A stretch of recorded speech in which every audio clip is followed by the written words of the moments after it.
Hi everyone, welcome back to DIY with the Dewey. Today we are changing our cabin air filter on our 2014 Acura MDX. This information is similar for all 2014 to 2020 Acura MDXs.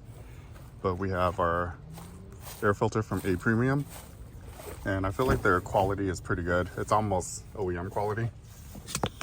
Most of the parts I purchased from them have been pretty good.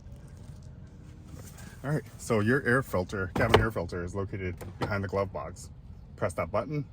If it's locked and it doesn't go down, you have to put your key in right here, and then you can unlock it. And then this comes down. You see 2 tabs right here. Press down on these little 2 tabs, and this flips down. It exposes the cover to the cabin air filter. On this, you have 2 sides. This tab right here and this tab over here. You push this in, and you slide the cabin filter out. And this is filthy. All right. Let's open up our new filter. It's nicely wrapped, so it's not dusty or anything. All right. So look, do you see how this says airflow down? You look at this and airflow down. Okay.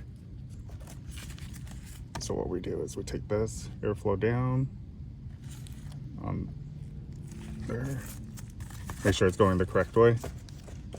And it just sits down there in that groove like that.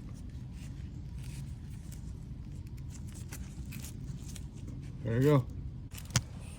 All right, now we take this and airflow down. Go ahead and take this and we insert it back in.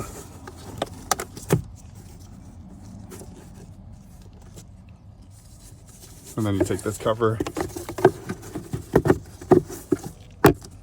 make sure it snaps in place, done.